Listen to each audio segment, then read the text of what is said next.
En Palco.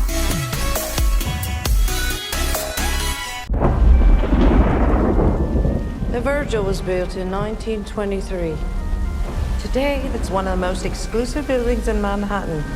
Bienvenidos a un nuevo episodio de En Palco. Mi nombre es Marcela y comenzamos el programa de hoy con los estrenos cinematográficos de la semana. Pónganse cómodos, que este programa viene muy variado y con mucho contenido.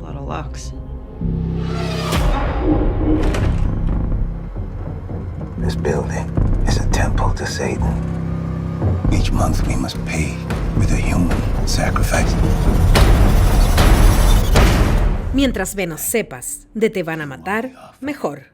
La nueva película del director ruso Kirill Sokolov, la primera en Estados Unidos, mezcla acción, humor negro y mucha violencia en una historia que no da respiro. Seguimos a Asia, interpretada por Zazie Beetz, quien tras salir de prisión llega a trabajar en un misterioso hotel de Nueva York, donde rápidamente todo se transforma en una pesadilla.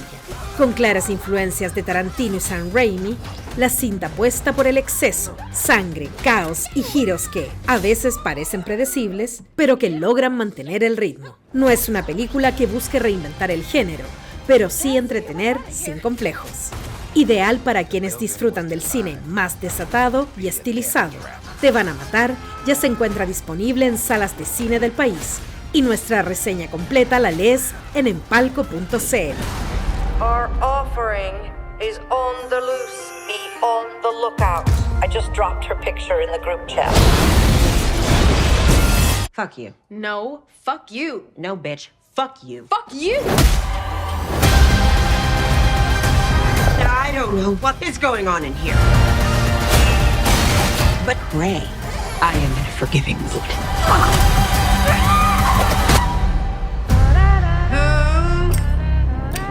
Who the fuck are you?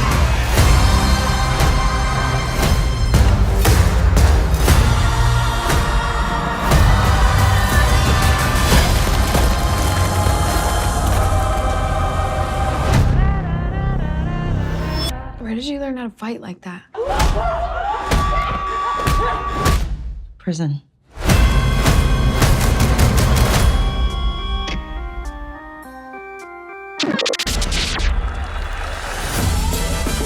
Since the day I was born, my mother told me we were different.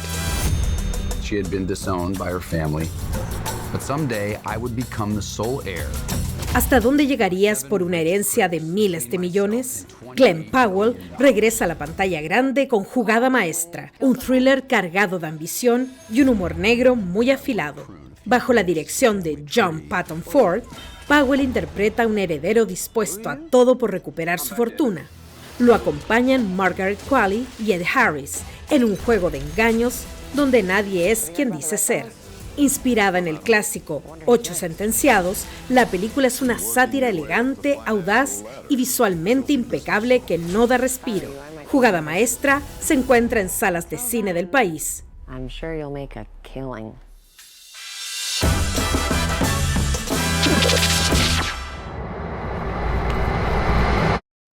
¿Cómo está mi reina? ¿Cómo la trata la noche? El Matapanqui.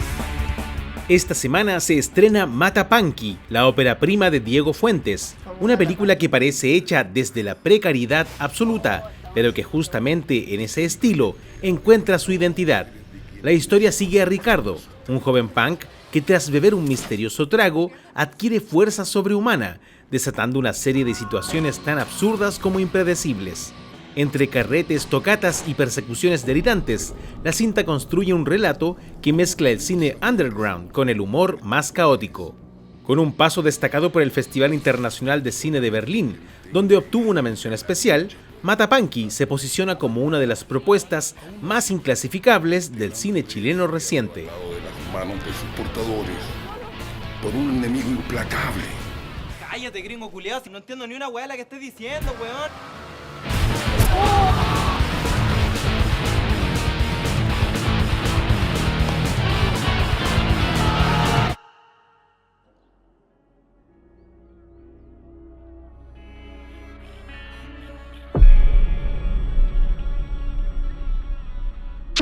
この度は銀営株式会社さんが老朽化の著しい現撮影所を惜しくも閉鎖することとなりました。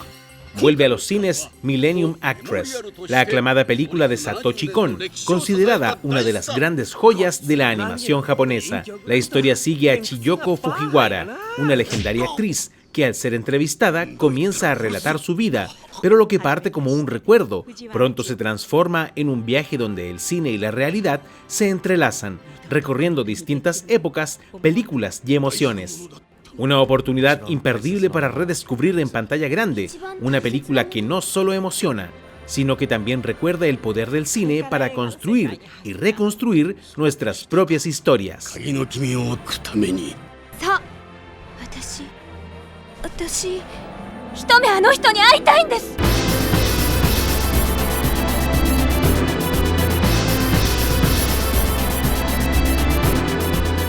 なんだって私なんかに構うんだ。おめえさんがその男を助けようって気持ちと何が違うってんだ。その方何か隠しておる。あの星空を君にも見せてあげたい。生きてるか死んでるかもわからないじゃないか。千代子さん。私行きます。必ず会いに行きます。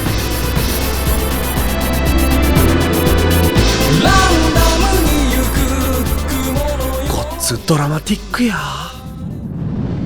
¿Qué tan real es el fenómeno ovni en Chile? ¿Y cuánto hay de mito en lo que creemos saber? En Palco conversamos con Marcelo Moya y Rodrigo Fuenzalida, coautores del libro Ovnis sobre Chile, casos que desafían a la ciencia, quienes junto a Rodrigo Bravo reúnen impactantes testimonios, registros y años de investigación en torno a este enigmático fenómeno, ahora llamado UAP. Desde la influencia del cine hasta el impacto de la inteligencia artificial, abordamos cómo ha cambiado la forma de observar y entender este fenómeno. Una invitación a mirar al cielo, pero también a cuestionar lo que vemos. Esto fue lo que nos contaron. El cine ha sido preponderante para crear un imaginario sobre lo que se pretende que son los UFOs. Hay cine que sí está como mucho más cerca de la realidad, como fue la película Encuentros cercanos del tercer tipo de Steven Spielberg. Spielberg hizo una verdadera cátedra de ufología en esa película, porque estaba asesorado por el padre de la ufología, el doctor Hynek, y él marcó una tendencia con esa película. Marcó también, generó diría yo, una especie de imaginario sobre lo que se pretende que son los aliens, pero sobre todo él toma el tema del fenómeno ovni como punto central. Ahora viene la nueva película de Spielberg, el día de la desclasificación. Está toda la gente muy ansiosa porque parece que viene con alto contenido y yo estoy convencido que eso va a marcar en la idea que se tiene, porque la gente no separa de repente el entretenimiento de la realidad, eso es lo más divertido.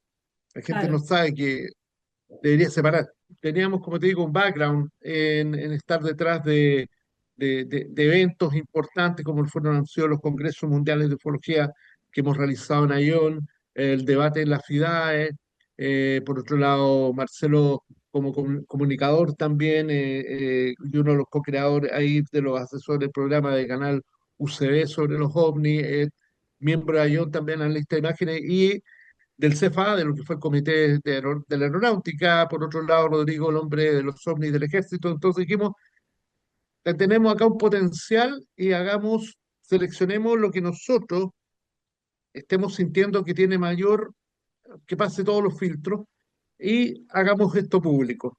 Yo por mi parte fui co-creador de la serie OVNI que hacíamos en TVN junto a la productora Nueva Imagen y dejé algunos casos afuera. Y la verdad es que mi idea fue, como lo he dicho en otras oportunidades, que este libro, para mí, yo orientaba este libro con la posibilidad que fuera la tercera temporada de la serie. La tienen ahí escrita. A la gente que siguió la serie OVNI va a notar que está el espíritu de la serie OVNI en el libro, porque efectivamente colocábamos casos y colocando todos los elementos a nivel teórico que nos permitan llegar a puerto y decir, ojo, esto es importante lo que está pasando. hay que señalar también que muchos reportes, casos quedaron fuera. Entonces quisimos elegir, entre comillas, como lo más granado, lo que tiene mayor peso informativo. En el libro ustedes van a encontrar ahí reportes, documentos, con los cuales respaldan ciertas situaciones que han pasado tanto en el sur, centro o en el norte de Chile también. Entonces, claro, juntarse y decir, a ver, ¿qué casos? Cada uno puso una serie de informes y ahí fuimos eligiendo cuál podía ser más representativo de la región. Rodrigo Bravo en el sector de Patagonia, Rodrigo también, que tiene ahí su investigación en el sur de Chile, y por mi parte lo que fue Valparaíso, la zona central, y también derechamente abarcar lo que es el tema de los OVNIs, objetos submarinos no identificados.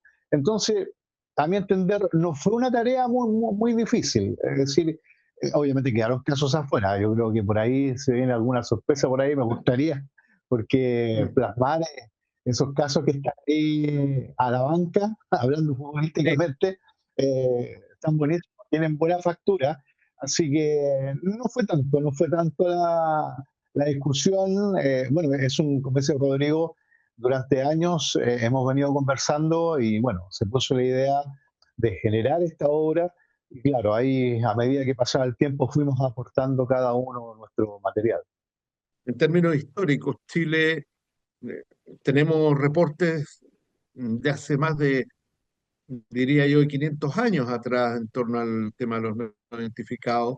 Eh, Citamos ahí al gran explorador español Pedro Sarmiento Gamboa, que a mi entender en 1560 y tanto tiene un avistamiento ovni en el Estrecho Magallanes impresionante, y lo que él reporta es una cosa que calza con las observaciones actuales de los ovnis.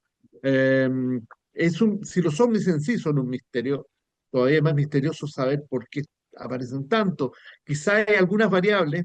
El doctor Hynek, el padre de la ufología en Occidente, él considera siempre la variable de lugares donde hay mucha agua dulce y también energía a nivel de centrales hidroeléctricas, siempre van a haber avistamientos, decía.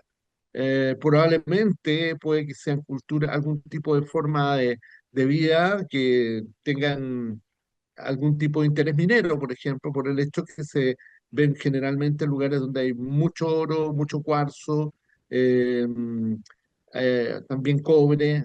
Hay mucha observación de este tipo. Solamente podemos hipotetizar porque todavía no sabemos lo que son, pero sí que tienen un comportamiento, a nuestro entender, inteligente. Y Chile también tiene un territorio bastante largo, vasto, la densidad poblacional es baja, hay una relación entre baja densidad poblacional y avistamientos de ovnis. Generalmente en los lugares donde menos gente hay mayores observaciones, y ¿De donde hay verdad? más gente hay menos observaciones, y nuestro país tiene esa condición. Y da la idea que también tenemos un océano gigante, porque tienes que considerar, Marcela, que hoy día se habla de fenómenos transmedios, es decir, fenómenos que pasan en el cielo y en el mar de inmediato, y la historiografía del objeto submarino no identificado es gigantesca, y tenemos un océano gigante. Yo creo que por ahí hay un punto importante, porque nuestros océanos pueden estar albergando algo. Tenemos un mar, un océano, como dice Rodrigo, con todos estos términos que vienen del extranjero, los transmedia.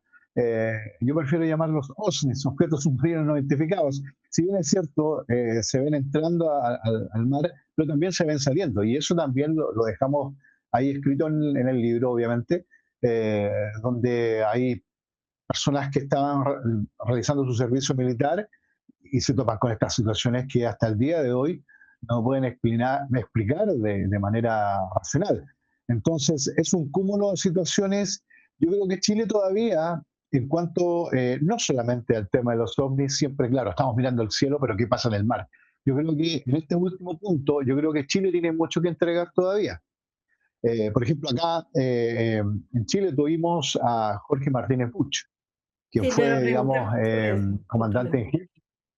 jefe. Exacto, jefe digamos, Ah, de la Armada y comandante en jefe de la Fuerza Armada, claro, exactamente, y posteriormente fue senador de la República, falleció en 2011. Y desde un tiempo él comenzó a gozar situaciones no esbozar, sino abiertamente hablar. Nosotros lo entrevistamos en 2008, afortunadamente, donde comienza a relatar las situaciones que habían experimentado, no solamente él, sino todas las tripulaciones de los barcos de guerra y que de cierta forma habían alterado los radares, los ecosondas.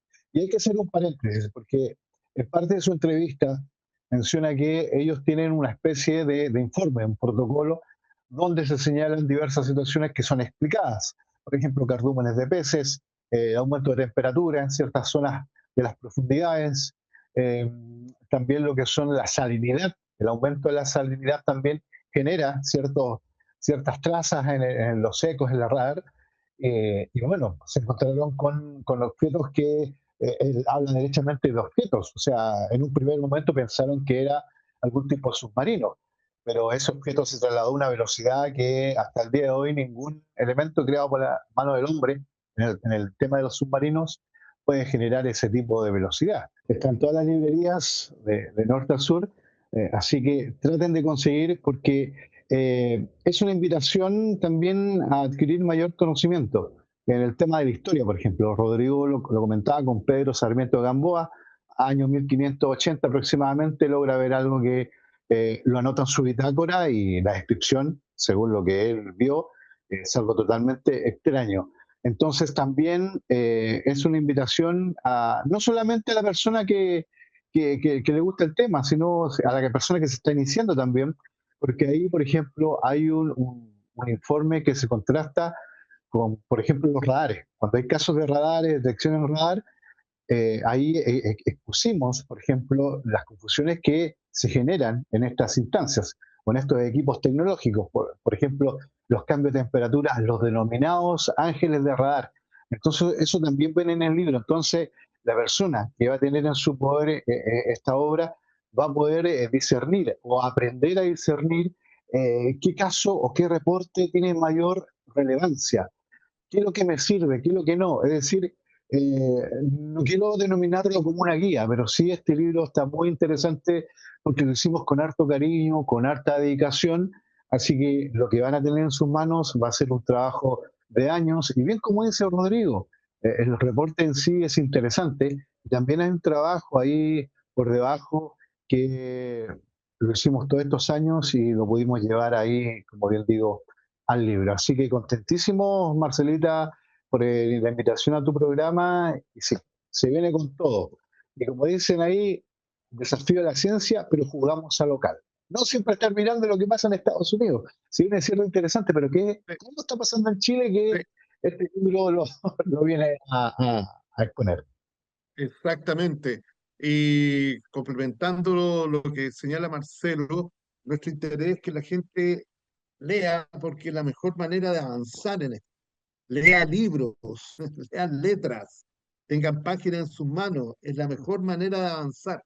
No, cualquier otra vía, a nuestro entender, un anda cojo, pero los libros nunca van a poder ser reemplazables hoy día. Así que ese es nuestro aporte también, hacer un libro con la finalidad que sea partícipe de una contribución a la literatura, y que desde la literatura ensayemos pensamiento crítico, ensayemos reflexión, filosofía y todo lo que nos permite este tipo de fenómenos. Así que OVNIs sobre Chile está en todo Chile hoy día, y te agradecemos enormemente esta posibilidad, Marcela, de esta entrevista.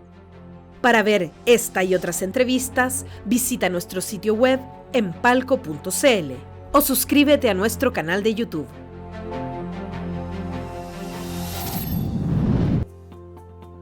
En las cenizas de Luis Alberto Soto es un relato íntimo que cruza autobiografía, ensayo y reflexión para abordar la experiencia de enfrentar por segunda vez un cáncer agresivo.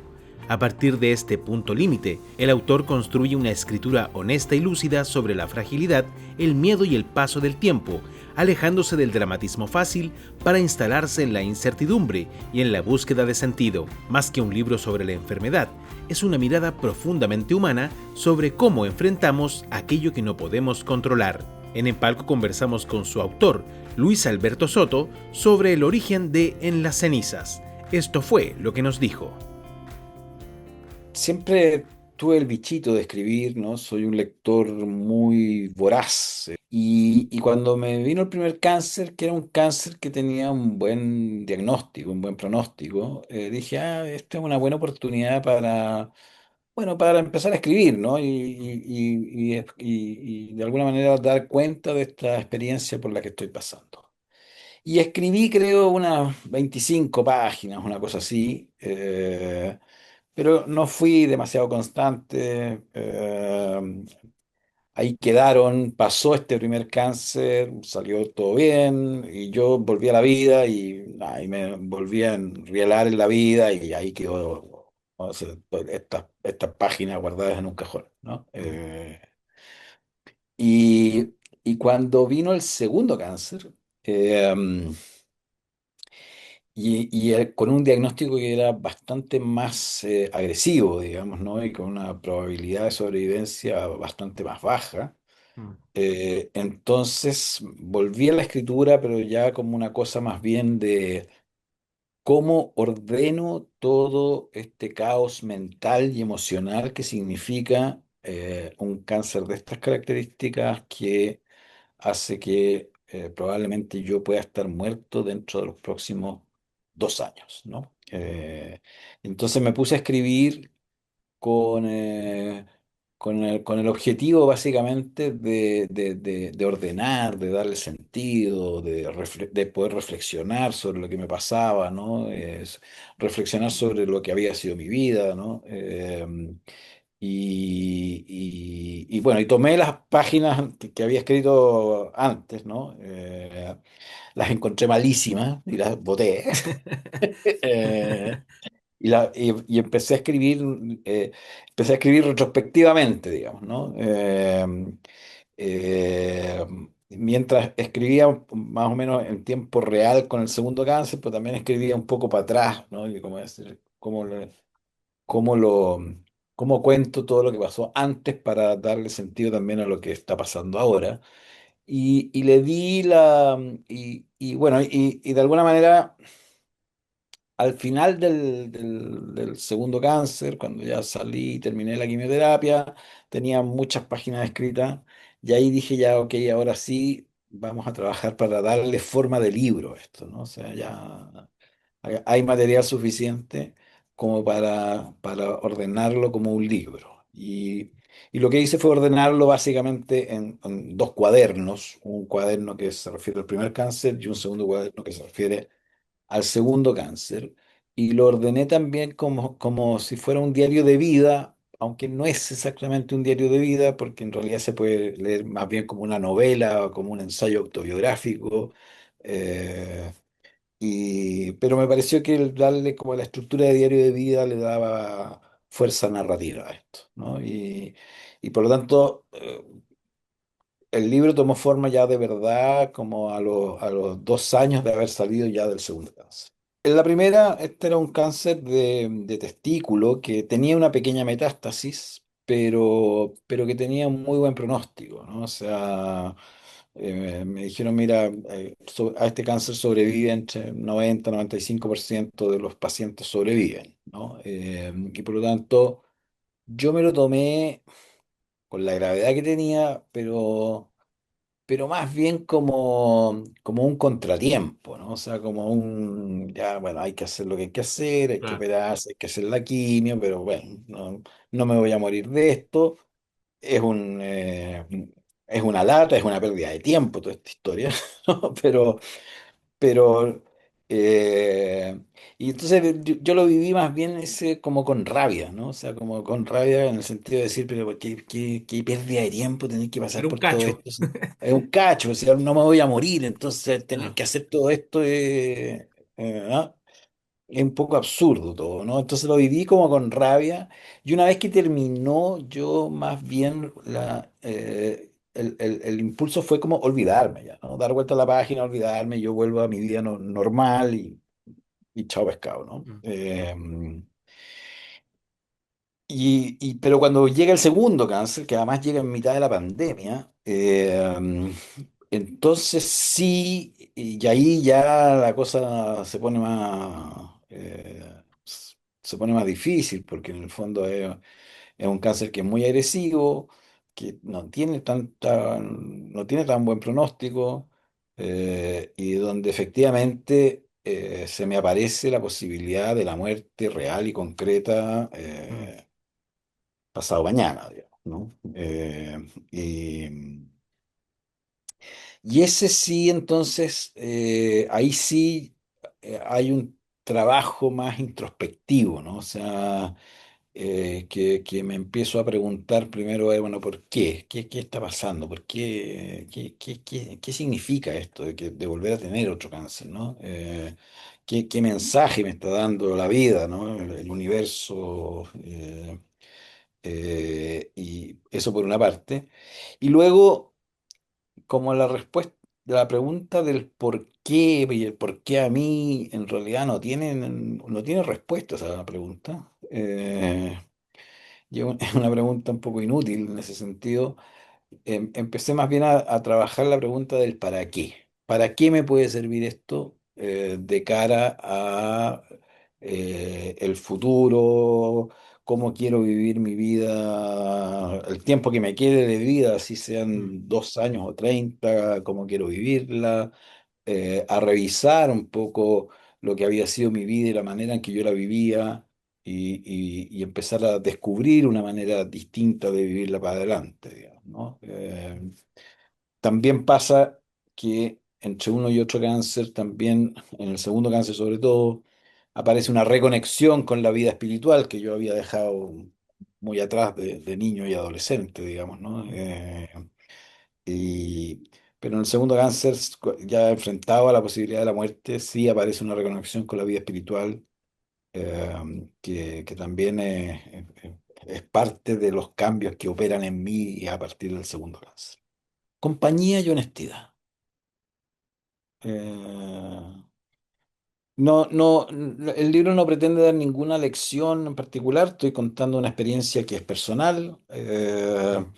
No le animo a nadie que haga lo mismo que hice yo. eh, eh, pero sí, yo creo que puede ser una buena compañía el libro. Hay honestidad en términos de lo que uno puede esperar, lo que no. Creo que también es interesante para el entorno familiar de algún enfermo. También les sirve para mirar la perspectiva de un enfermo con toda crudeza y honestidad. Y creo que les puede servir también para ver la manera en cómo se relacionan con el enfermo, cómo acompañan, ¿no? Puede generar una buena conversación con la persona que está enferma en términos de cómo le gustaría ser acompañado, qué es lo que necesita realmente, porque si no, el entorno empieza a pensar por ti, ¿no? Empieza a decir, no, lo que tú necesitas es tal y tal y tal, y uno dice, no, no, es que eso no es lo que yo necesito, ¿no? O sea, eh, pero sí, compañía y honestidad, me gustó. Para ver la entrevista completa, visita nuestro sitio web www.empalco.cl.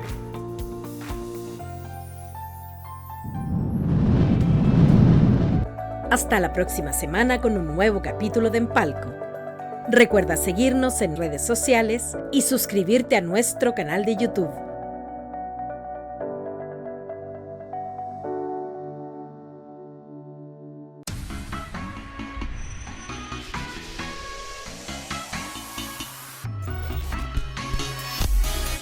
Empalco.